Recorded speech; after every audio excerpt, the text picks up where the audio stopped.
السلام علیکم دوستو، میرا نام ہے عدیل احمد اور آپ دیکھ رہے ہیں عدیل انفو ٹی وی۔ تو دوستو، آج ہم ان 10 جانوروں کی بات کریں گے جن کا انسانوں کی بقا کے لیے زندہ رہنا بہت زیادہ ضروری ہے۔ دوستو، ہم سب زندگی کے دائرے کا حصہ ہیں۔ کرہ ارض ماحولیاتی نظام اور زمین پر موجود تمام پودوں اور جانوروں کو گہری سطح پر مربوط کیا گیا ہے۔ بہت سے طریقوں سے ایک نسل کی بقا اور وجود کا انحصار اکثر بہت سے دوسروں کی بقا پر ہوتا ہے، لیکن ہم یہاں صرف جانوروں کی بادشاہی کی بات نہیں کر رہے، انسان بھی اسے مستثنی نہیں ہے۔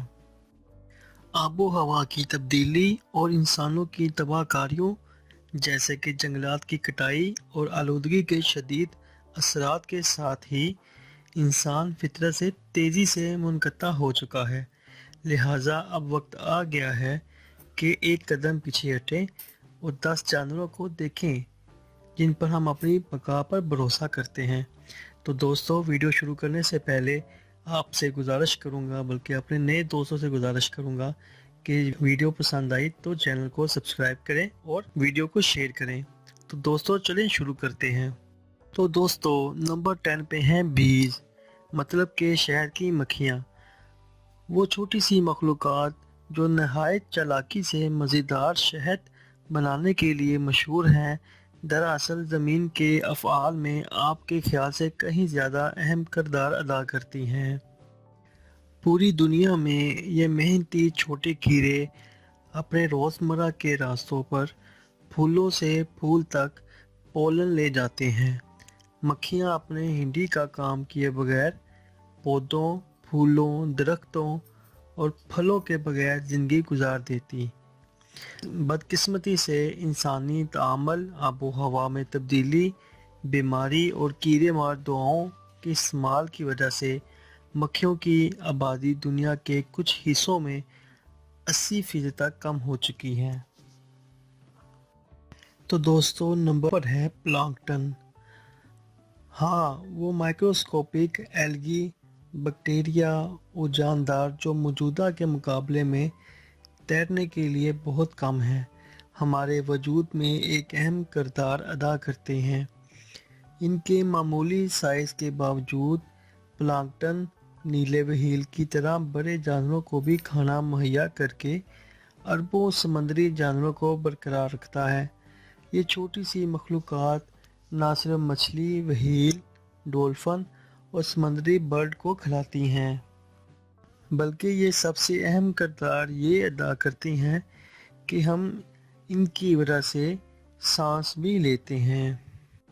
پلانکٹن سورج سے توانائی جذب کرتا ہے اور پانی سے غذائی اجزاء سنتھسس کے ذریعے جذب کرتا ہے۔ دوستو، ایک آپ کو بہت ہی عجیب بات یہ بھی بتاتا چلوں کہ پلانکٹن آدھی دنیا کی آکسیجن کے لیے ذمہ دار ہے، جبکہ باقی آدھی درختوں اور دوسرے پودوں کے ذریعے زمین پر فوٹو سنتھسس سے آتی ہے۔ تو ہے نا عجیب بات۔ دوستو، اگلے نمبر پہ ہے آنٹس یعنی کہ چیونٹیاں۔ اب تک انسانوں نے پوری دنیا میں چیونٹیوں کی 12,000 سے زائد قسموں کا انکشاف کیا ہے، اور امکانات یہ ہیں کہ آپ ان کو تقریباً ہر ماحولیاتی نظام میں وافر مقدار میں پائیں گے۔ یہ نفٹی چھوٹی مخلوق پودوں جیسے ہمارے کھانے کے لیے مٹی کی صحت مند صورتحال پیدا کرنے اور برقرار رکھنے میں مدد کرتی ہیں۔ اور دوستو، آپ کو ایک یہ عجیب بات بتاؤں، جب یہ چیونٹیاں مٹی میں کھودتی ہیں، سرنگیں بناتی ہیں اور مٹی کو جاتے جاتے ہوا میں اڑاتی ہیں، اس کے نتیجے میں یہ مٹی میں موجود غذائی اجزاء کی ری سائیکلنگ کے ذریعے سڑنے میں مدد کرتی ہیں۔ تو دوستو، نمبر 7 پر ہے بیٹس یعنی کہ چمگادڑز۔ ہاں، یہ مخلوق کچھ ڈرونی ہو سکتی ہے، لیکن عوامی اعتقاد کے برخلاف ویمپائر جیسے جانور نقصان سے زیادہ اچھے کام کرتے ہیں۔ چمگادڑوں کی 1200 پرجاتیوں کے ساتھ وہ زمین پر میمل جانوروں کا دوسرا سب سے بڑا گروپ ہے۔ در حقیقت 5 میں سے ایک میمل جانور بیٹس ہیں، یعنی کہ چمگادڑز۔ اس طرح بیٹس پوری دنیا میں کیڑوں پر قابو پانے کا عمدہ کام کرتے ہیں۔ چمگادڑز لاکھوں کیڑوں کو کھاتے ہیں۔ اس کا مطلب یہ ہے کہ ہمیں ان سے نمٹنے میں تکلیف نہیں ہوتی۔ متعدد ممالک میں مچھر، ملیریا، ڈینگی بخار جیسے خطرناک اور بعض اوقات مہلک بیماریوں کا شکار ہیں۔ چمگادڑ ایک گھنٹے میں 1000 مچھر کھا سکتے ہیں۔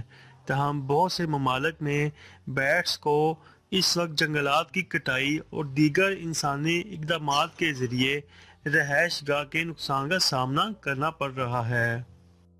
اور دوستو نمبر 6 پہ ہے فروگ یعنی کہ مینڈک۔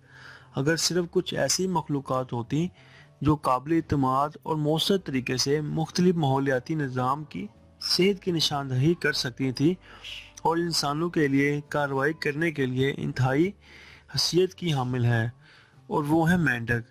مینڈک یہ کام کر سکتے ہیں، وہ بائیو انڈیکیٹر کے طور پر کام کرتے ہیں، کیونکہ ان کی جلد ان کے آس پاس کی رہائش گاہ میں مادہ جذب کرتی ہے۔ اس کے نتیجے میں ان کی جلد میں کسی قسم کی تبدیلی، آلودگی یا علاقے میں موجود دیگر امور کی نشاندہی کرے گی۔ مینڈک پانی کے ساتھ ساتھ زمین پر بھی موجود ہو سکتا ہے۔ اس کا مطلب یہ ہے کہ یہ معجزاتی جانور سب سے پہلے خطرات کا رد عمل ظاہر کریں گے۔ تو دوستو نمبر 5 پر ہے فنگی۔ ہم جانتے ہیں کہ آپ کے گھر کے چاروں طرف بڑھتے ہوئے مولڈ کے بارے میں یا ان پاؤں کے فنگل انفیکشن کے بارے میں۔ فنگی میں حیاتیات کی 1,44,000 سے زیادہ مشہور پرجاتیاں ہیں۔ تو آپ کو یہ جان کر حیرانگی ہوگی کہ فنگس یا فنگی پودوں کو اپنے ارد گرد کی مٹی سے غذائی اجزاء اور پانی حاصل کرنے میں مدد دیتا ہے۔ دوستو آپ کو ایک اہم بات بتاتا چلوں، فنگی فطرتی نوعیت کے اہم غذائی اجزاء ہیں۔ وہ مردہ پودوں اور جانوروں کی باقیات کے ساتھ ان کو سڑنے میں مدد دیتی ہیں اور غذائی اجزاء کو فطرت کی طرف لوٹاتی ہیں تاکہ وہ دوبارہ استعمال ہوں۔ دوستو نمبر 4 پہ ہیں فش یعنی کہ مچھلی۔ دوستو حالیہ تحقیق نے ایسی کسی چیز کو روشنی دی ہے جسے آپ شاید نہیں جانتے تھے۔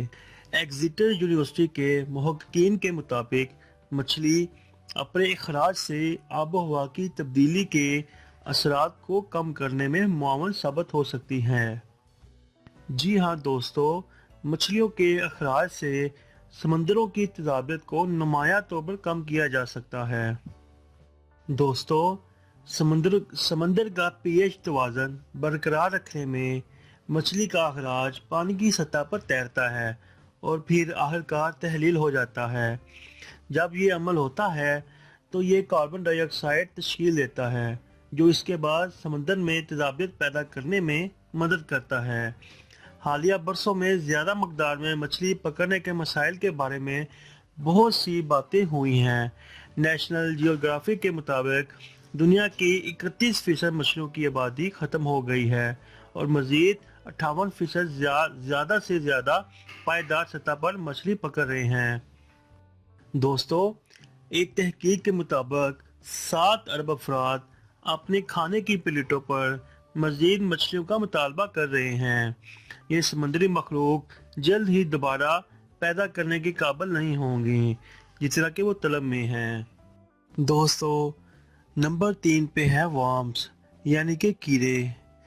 دوستو یہ دبلا پتلا اور چھوٹی سی زیر زمین مخلوق کچرے کی مقدار کو ڈرامائی انداز میں کم کرنے میں مدد کر سکتے ہیں۔ دوستو کچرے کے سیدھے راستے کو کچرے میں ڈالنے کی بجائے لوگوں نے کیڑے کی کھاد بنانے والے نظاموں کی طرف لوٹنا شروع کر دیا ہے۔